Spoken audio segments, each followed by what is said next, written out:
What am I saying here tonight? I'm taking an unpopular position, which is not new for me.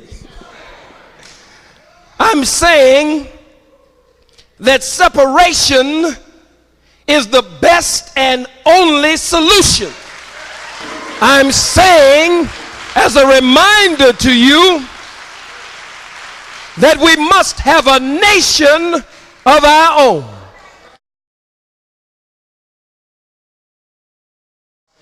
Malcolm's subject 30 years ago on the threshold of a national election was the ballot or the bullet. And my subject 30 years later on the threshold of a national election is the bullet or the bullet. That's my subject here tonight. The bullet or the bullet. You don't have no other choice. Some of you are waiting around. You were glued to the television screen watching these two no-good crackers debate just a few nights ago.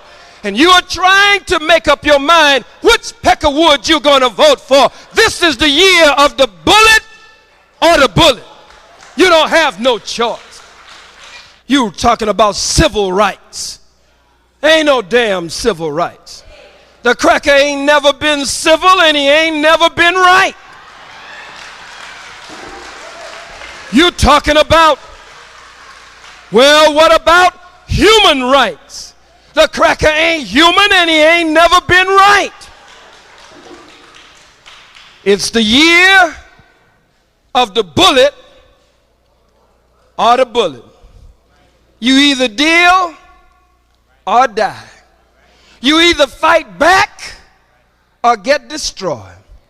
You either get on the right side or it's genocide. It's the year of the bullet or the bullet. You've been voting for crackers ever since they allowed you to vote. And tonight we want to cover some of the history here. The history teaches us that from 1870 to 1901, blacks served in the various states as congressmen and sat in every Congress from the 41st to the 56th, with one exception. Says they were brilliant men. They were great orators. In fact, during the period of Reconstruction, we were mayors, we were sheriffs, we were senators, we were congressmen, and even B.K. Bruce was in the Treasury Department, and his signature was on all paper money in America. No matter how racist a cracker was, a big pot-belly, beer-billy, snuff-dipping, tobacco-chewing, straw-chewing, overall-wearing Peckerwood, no matter how much he hated niggers, he had to handle currency and money that had the signature of a black man in the Treasury Department on it. What is my point? During Reconstruction, it looked like a period of political prosperity. It looked like we were going to make it. As the historians say, we had good jobs working for ourselves. Many of us had good farmland. We were making what was called good money, and we were in high positions. But when the white man decided that he was through with niggers being in political office, then no matter how many elected positions we had, no matter how much money we had, no matter how much land we had, no matter what we had, the white man stood in the door of Congress, and they were armed in the door of Congress, and they said, no more nigger senators coming through these doors. They went to the floor of the Senate and the Congress and stood in the door armed to make sure that we didn't enter those what they call portals of the government of the United States of America. They went to the sheriff's office. Crackers stood armed, shotguns, pistols, big beer belly peckerwoods, standing outside. And the black sheriff showed up at the sheriff's office. He was elected by the people. But when the black sheriff showed up at the sheriff's office, crackers armed and cocked their guns on him, and all you could hear was the staccato of the cocking of their weapons on him, saying, "Nigga, you not the sheriff no more. We got a new sheriff in town. Big Bubba here. Big Bubba's the sheriff, not nigga." He said, "But I was duly elected by the people." They said, "Nigga, you better get on with him, nigga. Or Big Bubba here gonna arrest you, nigga. You ain't the sheriff here no more, nigga. We taking the law back into our own hands, nigga." It looked like a period of political prosperity. Civil Rights Act, Voter Rights Act, Johnson sitting down penning the Civil Rights Act of 1964. If the Civil Rights Act was worth what was written on the paper, then Martin Luther King and those who would come after him would not have to fight so hard if it had meant anything.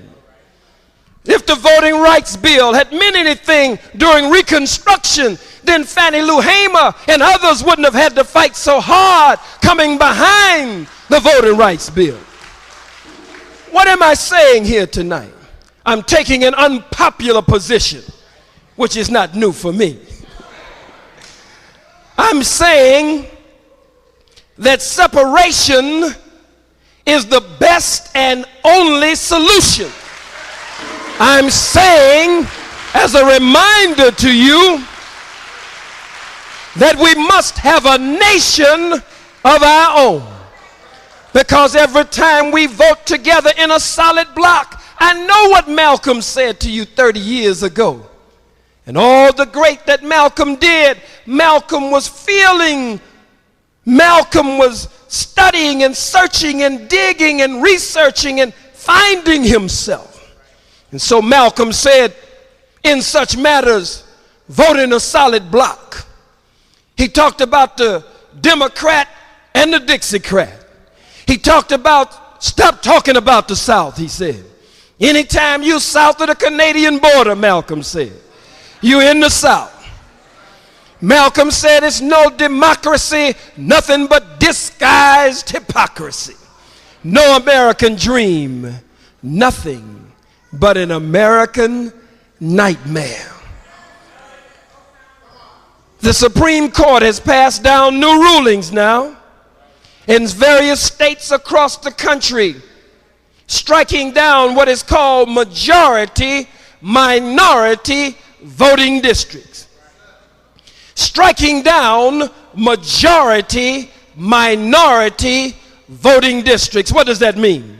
It means a district that has a great population of black people who have gone out and registered to vote and who believe that they have real power because they've registered to vote. Let me stop for a minute. I am proud to say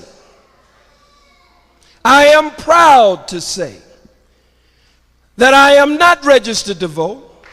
I have never voted. And when a strong black candidate comes along, and I'm going to talk about that a little bit tonight, a black candidate who is not afraid of the white man, a black candidate who comes in the mold of Adam Clayton Powell Jr., a black candidate who has sat at the feet of Adam Clayton Powell Jr. If a bold black candidate comes along, then the most honorable Elijah Muhammad says such candidates should have the total backing of the black nation, that all of us should get behind such a candidate as that. But to get behind some glorified shower curtains and pull a lever for one cracker over another cracker, another Pinocchio-eared cracker named Perot. Here's a cracker that has lied so much his nose won't grow, his damn ears grow.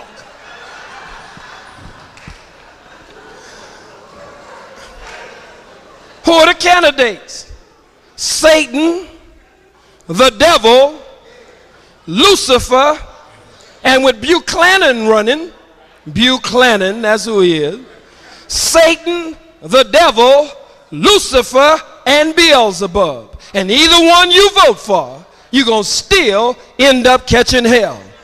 The most honorable Elijah Muhammad never told us to vote for a white man. He said we should find the right qualifications in a black candidate. One again who is not afraid of the white man, and who will stand up for reparations, and who will stand up for the freedom and independence of our people, and will not back down from the white man. This is the year of the bullet or the bullet. You ain't got a whole lot of more years to keep going over and over, round and round with this same thing, trying to decide on which peck of wood is going to be the lesser of two evils. I talked to a Muslim brother today from the Nation of Islam who was telling me that he was going to vote for Clinton. He said Clinton was the lesser of the two evils. Said he voted for Cuomo because he was the lesser of two evils of Pataki. I said, brother, you ain't got to vote for either one of them. What happened to the days of freedom and independence? What about a nation of our own? What about the call of black nationalism? What about the spirit when we were pushing to build for ourselves? You don't even dream like that anymore. Muslim talking about voting for some cracker. You gonna put some agenda before some cracker and decide which one is gonna do the most for black people. Come on. The most honorable Elijah Muhammad said on this subject, and it should be guidance for us. He said, put the Muslim program before Congress. It is difficult for me. It is what? It's what? It is difficult for me to advise my followers on taking part in the corrupt politics of our enemies, who are in complete control of the political affairs.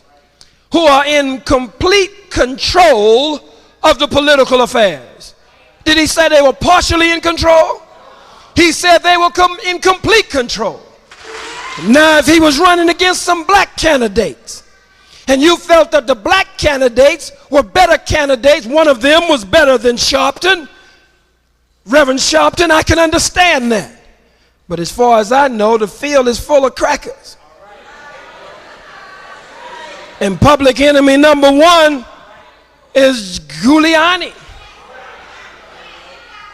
Or put niggas behind bars, in the electric chair, in the gas chamber, lethal injection, state prosecutor Peckerwood. Giuliani, you're not for Sharpton. Keep your damn mouth shut. White folks look at you like a damn fool. They laugh at you. They think that something is wrong with you. If you're not for the only black candidate that's running, just be quiet, sissy.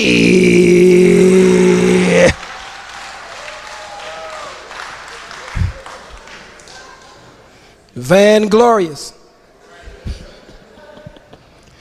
Put the Muslim program of reparations and separation before Congress. He says there are many black men and women who make splendid politicians. They could accomplish considerable good if they, like the white politician and his people, were given proper and equal recognition and justice for themselves and their people. If our politicians are to serve us, they must have no fear of the white man when they plead our case in the white courts before white judges. The strongest politician of our kind at that time, or the person who comes nearest, as far as I know, to giving us political justice in the white courts, if he had our complete backing, is Congressman Adam Clayton Powell Jr. This is a message to the black man by the Honorable Elijah Muhammad. Though he is not a Muslim politician is what you need. Let's stop for a moment. It's got to be the right Muslim politician. You don't want no Muslim politician that's going to get in there buck dancing, shuffling and scratching. They got Muslim politicians all over America today. Shuffling and scratching and bootlicking and buck dancing. Thank you, baby. With the white man. So the Honorable Elijah Muhammad meant a real Muslim. He meant a righteous Muslim. It's a shame we have to qualify Muslim. Muslim is supposed to mean all of that anyway. But this devil got a lot of power. But Congressman Powell is not afraid and would not be easily bribed, for he is not hungry. There are two other good politicians, but I will not mention them by name at this time.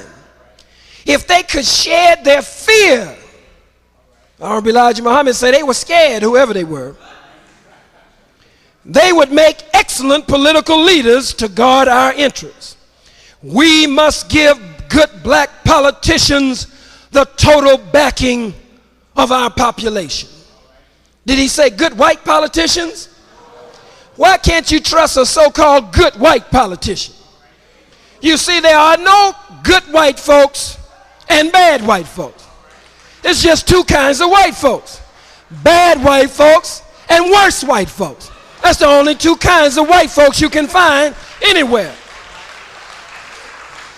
He said, we must give good black politicians the total backing of our population.